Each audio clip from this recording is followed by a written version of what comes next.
Welcome to the Frontier Psychiatrist Podcast with my favorite guest, Jeremy Fox.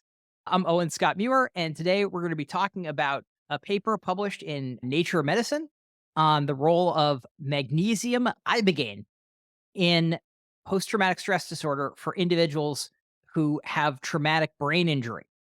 And this population was special operations veterans. Jeremy, introduce yourself. I'm Jeremy Fox, licensed professional counselor, trauma specialist, men's mental health advocate. Great to be here. It's great to have you and science enthusiast. You flip open an academic research paper.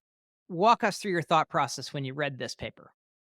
As someone who treats PTSD regularly with EMDR therapy, I'm reading this paper and looking at this novel use of ibogaine, which is a psychedelic compound. I'm looking at how it treats veterans with TBI that result in some other symptoms of depression, anxiety. And so it's administered. And amazingly, after this, there's significant improvement, right? I'll Sure. do just a little factory background.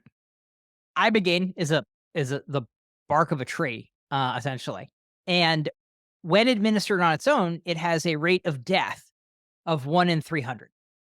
There is a rare chance of a cardiac arrhythmia, your heart rhythm going out of whack, called torsade de pointes. I always screw up the French pronunciation, but there is this very typical heart rhythm that can occur and kill you dead.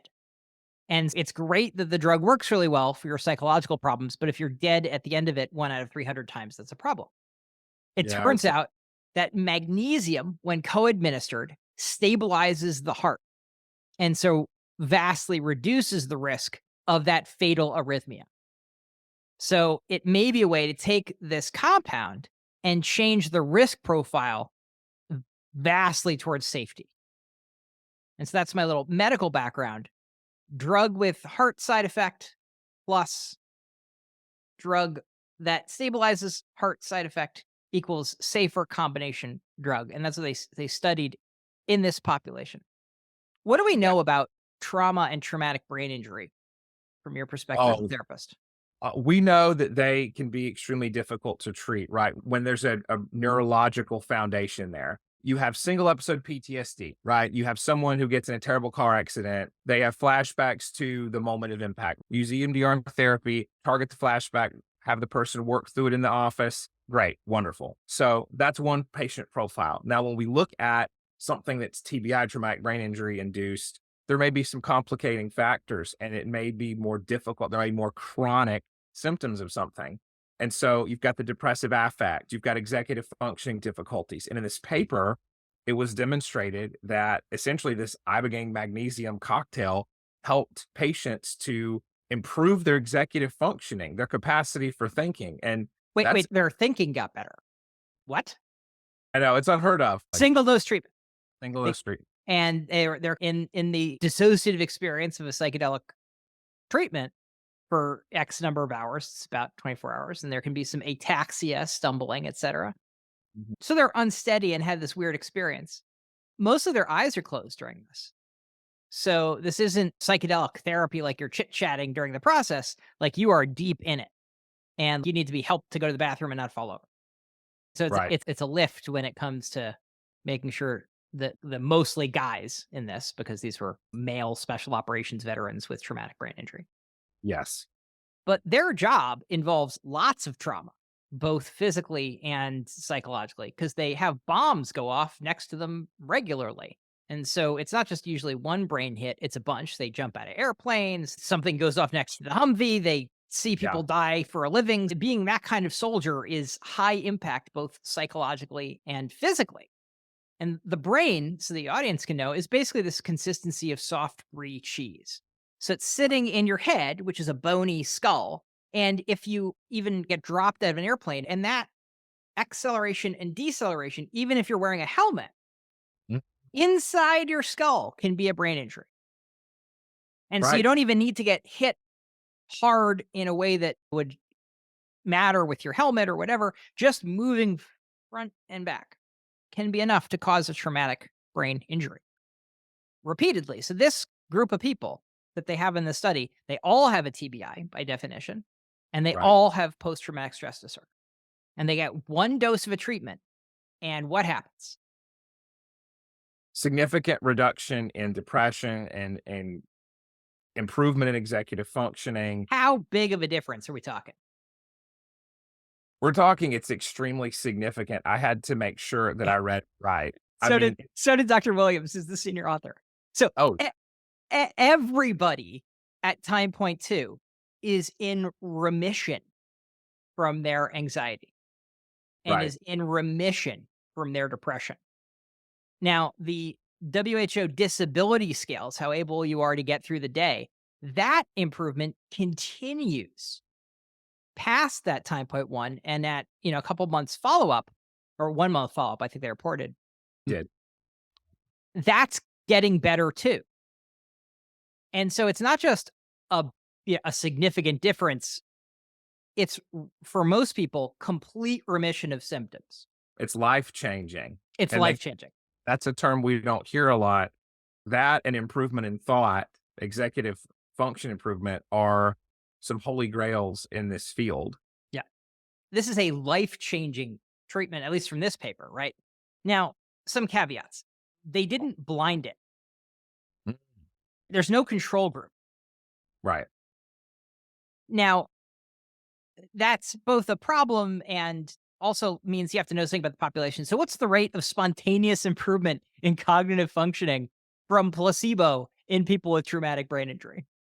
I'm guessing it's a 0. It's basically 0. And so the reason I am not as concerned by the lack of control group, I want to see one in a Sure. future study if it's ethical. Not every study needs to compare the active agent to a sham or placebo, depending on device or drug. Because I make the example of parachutes, right? The rate of placebo response to a sham parachute that looks like a parachute but doesn't work is 0. You hit the ground and you die. Right. Right? And there are some conditions like having PTSD and traumatic brain injury, which are a lot more jumping out of a plane, and you need an active parachute to save your life.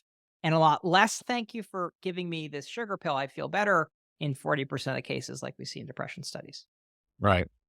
And so part of why this is so hopeful is we know something in advance about the population studied, which is Yeah. they have very low rates of placebo response. I'm factoring that in when reading it and saying, oh, this is probably real because when I treat people with traumatic brain injury, particularly special operators, it's hard to get them to respond even to things that have well established evidence bases. If you look at oral antidepressants, none of them work in TBI with the possible exception of Celexa. Not encouraging. Not Right. encouraging, which makes Right. this all the more encouraging. Absolutely. What other takeaways would you have as a therapist reading this about the disorder that you treat, trauma?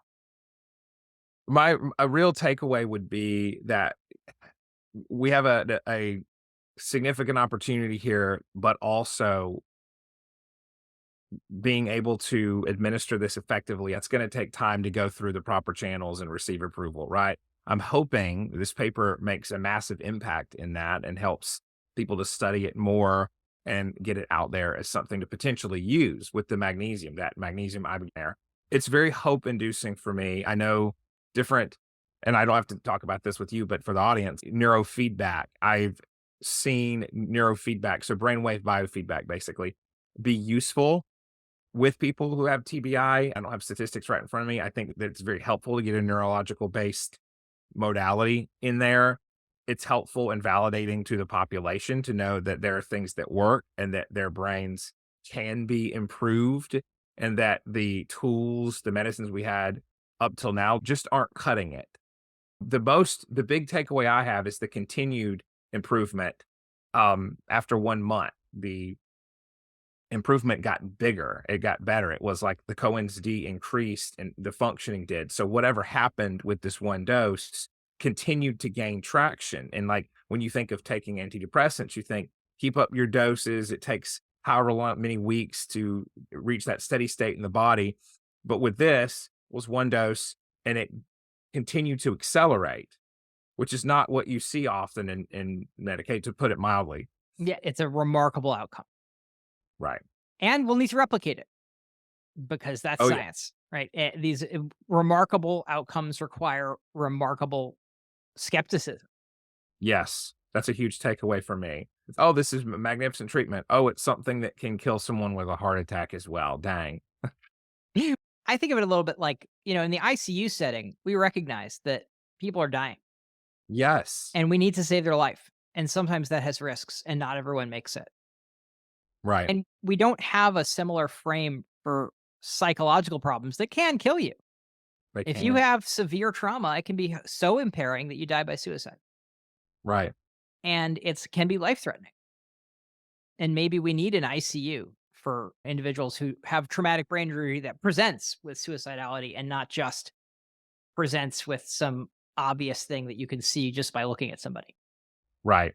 So, You're getting into that element of hidden disability or where invisible disabilities where people have things that they're struggling with and it's not apparent. yeah. And that factors into, I think, our medical policies.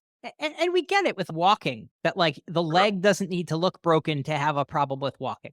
If you had a stroke and you can't move it, that's a functional problem. And just because you happen to have a leg doesn't mean it's walkable because there can be a problem with the function of the leg. There absolutely can be. And I think there can be a problem with the function of the brain and addressing those functional problems as seriously as we address structural problems. It, Yes. And I love the languaging there because that makes it better to study, like talking about executive function and dysfunction. We're talking about quantifiable outcomes and measures for cognitive functioning. Feelings matter, of course, as well, but for benchmarks for these kind of studies in the future, looking at the cognitive improvement is only going to make it better and more open to replication and celebration, really, as well. Like looking at the improvements and building from there. and once we're talking about function, we include time because any function happens in some time interval. Yes. It's not just a picture of a moment, like the joint is broken, here's the X-ray, where in this moment it's bent the wrong way. Can it bend the way it's supposed to? And that's a Right. motion thing, and that requires time as a variable to be assessed. And I think that's what's different about looking at these functional problems. We have to include time in our assessment. Do they get better, and what does that look like over some period of time? Yes. How rapidly or conversely, how slowly do these things improve? This has been the Frontier Psychiatrists podcast with my special guest, Jeremy Fox, professional counselor. And I'm Owen Scott Muir, MD, your host. Thanks for joining us.